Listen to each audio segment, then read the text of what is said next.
Alright, so today we're going to talk about a rumor about Retro Studios.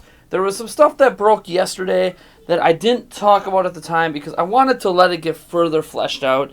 And now I feel like we have enough information to at least have a conversation here. And this is because it's a little bit of a controversial rumor because it's something that people don't really want to be true.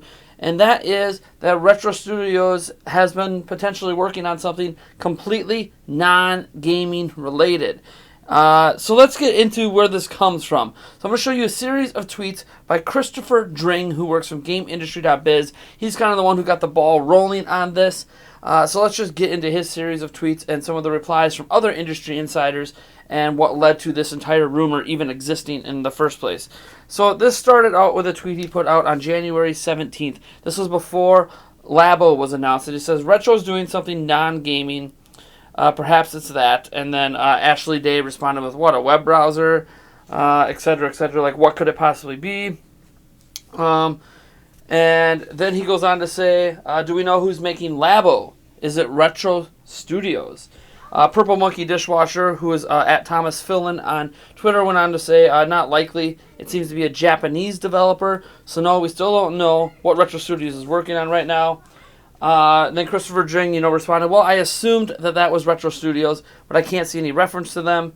And then Ashan Sadev said, hey, anything's possible. They have undergone some fairly major restructuring lately. Maybe Retro's involved in R&D and new ideas now. Christopher Drink said they're not an external studio, and it's already been announced they are working on something with one of Nintendo's Japanese teams. Ashan Sadev responded, hence the quotes around external. I'm aware of Nintendo's internal structure, and that's Retro's handlers are part of NCL. My point was that, in the case of Labo specifically, which was likely R&D'd alongside the Switch itself, it was likely logistically easier to do in Japan. Christopher Dring responds, modern game development is an international affair. Anyways, I'm not suggesting they made the cardboard models. I was just wondering, etc., etc. Ashan Sadev goes on to say, you meant just the software. That is possible, yeah. I assumed you meant the overall concept and design of the Labo project. On that note, you said Retro's working on something non-gaming related. I imagine that means they're a two-project studio for good now. And Christopher Dring goes on to say this, that's what I heard. Something a bit more experimental. It might all be nonsense, which is why I was asking.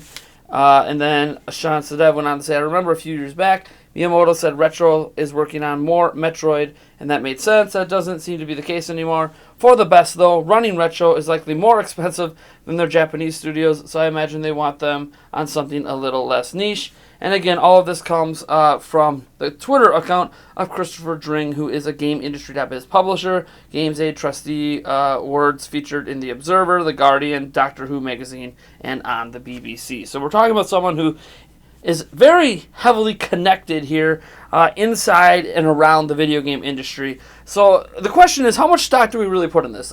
The idea is basically here, they didn't create the concept of Labo. They could have created the software, but there's no reference to them. And as we know, Retro Studios has always had a reference to them specifically in the game. Like sometimes, when Nintendo's EAD group makes something, they don't actually reference Nintendo's EAD group anywhere on the software. But in this case, Retro is always like, hey, by Retro Studios, by Retro Studios on the box, Retro Studios here and there. So he's not even saying that they were the ones that made Labo or even made the software around Labo. What he is saying is that from the sources he has and some other people in the industry have, Retro is doing one of two things. They're either exclusively working on experimental ideas. You would figure Labo would fit in that case, but maybe it's not that. Maybe they're working on the health device. We know that Nintendo is trying to advance into the health field, and maybe they put Retro Studios on that. The other option is that they're a kind of a two-tiered studio now, where they have one tier working on experimental, non-gaming related stuff, and then another tier still working on building video games. And I say that because Retro Studios has been hiring people related to video games for a little bit now. They've been hiring people who are former programmers from other bigger franchises. They've been hiring musicians from other bigger franchises. So they've been bringing in people that seemingly would be for a video game of some type. But at the same point, maybe they also have side projects where they're working on non-gaming related things that could help Nintendo get profitability in other ways. And this has some people worried because if the first is true and all they do is work on experimental, non-gaming related stuff, a lot of gamers are going to be upset because this is kind of what we saw happen with Rare when Microsoft bought them. Rare bought Microsoft and then let them release a few games and then kind of said, you know what, you're going to become our Kinect developer. And while they still made games, they made games for a niche platform. And while I still argue to this day that Rare made the best Kinect games, it doesn't change the fact that they kind of destroyed, or at least seemingly destroyed, what Rare is best at, or was best at that time. Now, Sea of Thieves, the jury's still out on that, and how great that game could be, or possibly even is. But setting aside that maybe they're back with Sea of Thieves, or maybe Sea of Thieves is just showing that Retro's, on the way back, or Rare's on the way back, but not all the way there. We haven't seen anything out of Retro Studios since Donkey Kong Tropical Freeze. Now, it is possible that they are the ones that ported Tropical Freeze to Switch themselves, and that's fine. I can't imagine it was actually that difficult to port Tropical Freeze and create a new character like Funky Kong. I'm not trying to diminish the work it takes to do ports and all that stuff, but this isn't one of Nintendo's internal studios. They would have access to the Switch hardware for a long time. They would have possibly had this port done for over a year at this point, and they're just deciding now to release it based on release timing of games. Just because we hear about a game at a certain time doesn't mean that it hasn't been ready for a while. Example, Super Mario Odyssey, when they announced it, basically showed it off for the first time back in October in the little Switch reveal trailer they released in 2016. We later found out the game was basically done. If they had to launch Switch that holiday and Breath of the Wild wasn't ready, Odyssey was. So Nintendo has games ready ahead of time like this at times, and they're just waiting to release them at what they feel is a good pace for consumers. Now, this all comes full circle to Retro Studios themselves. So say they're handling the Tropical Freeze thing, and say they were even part of Labo. Say they created the software for Labo. This is obviously going to be concerning for a lot of people because Nintendo doesn't have a lot of Western studios, right? They basically have Retro Studios and no one. Now, Next Level Games is obviously someone that's been exclusively making Nintendo games specifically for 3DS for a while now, but Nintendo doesn't own that studio. They're an independent studio that contracts work from Nintendo. Now, we've heard that Next Level Games is working on something for Switch right now, so this is obviously concerning for people who really wanted something to happen with a Western studio. As I said, Next Level Games is working on something Switch related, we have heard, but we don't have any definitive evidence of that. Maybe it's another Luigi's Mansion. Please be another Luigi's Mansion. I love Luigi's Mansion. But Retro Studios is kind of that thing where we're like, okay, we know they're not working on Metroid Prime because Metroid Prime 4 is being handled by a new studio. It would feel weird at this point to have this long of a gap and then have them release another Donkey Kong game to follow up Tropical Freeze.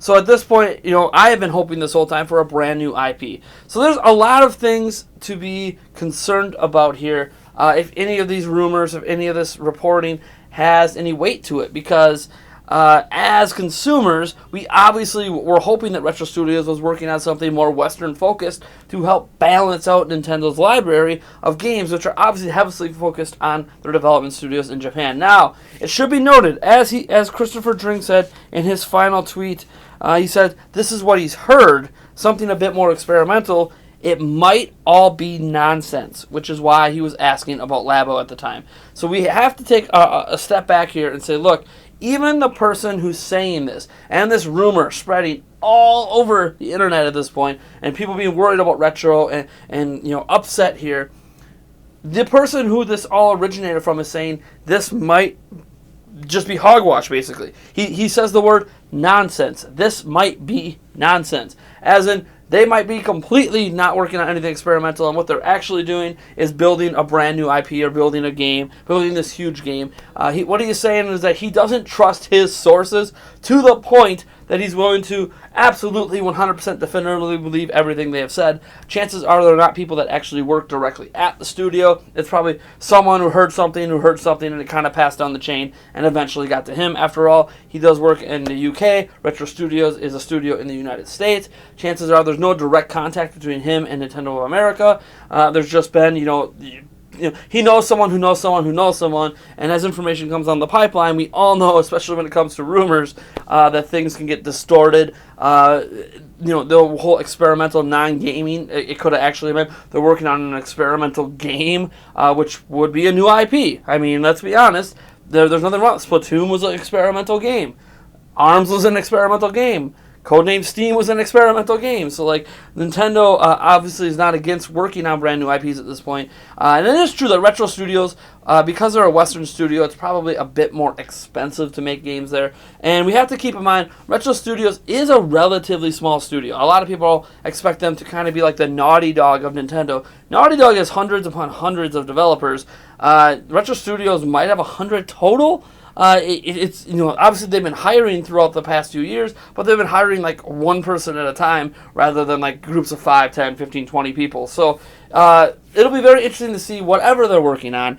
I hope that it's not true that they've been working on non-gaming stuff, because this would explain them why we haven't heard anything from them, because they're not working on a game, right? They're working on the health division. They're working on experimental stuff. Maybe they even help with Labo, and Nintendo's just like, look, we're not going to put your name out there because your name's associated with like Prime and stuff, and maybe they felt like this might taint the reputation of Retro if they were involved. I don't know.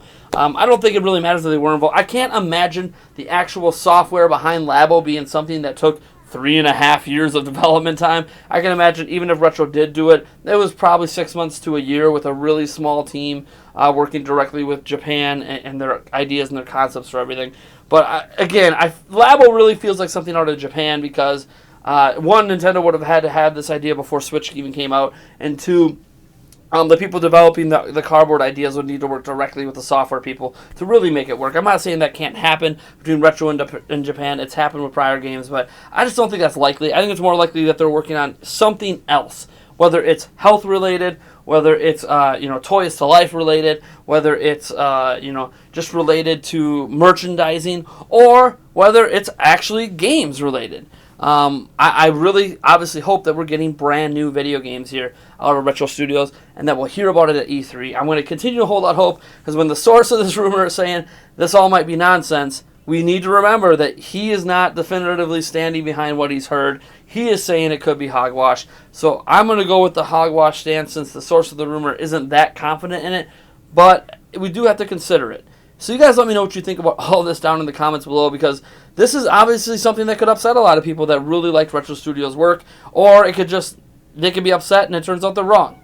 Maybe this is a way, remember when I said temper your expectations heading into what ended up being a Nintendo Direct Mini? Maybe this is what we should be doing with Retro Studios right now. A lot of us expecting new IPs or something to blow our socks up. Maybe this is a warning shot to temper our expectations of Retro Studios, and then if they end up blowing our minds away, that's amazing. But if they don't, at least we heard something beforehand that kind of warned us that maybe Retro Studios has been turned into a different direction than we're used to.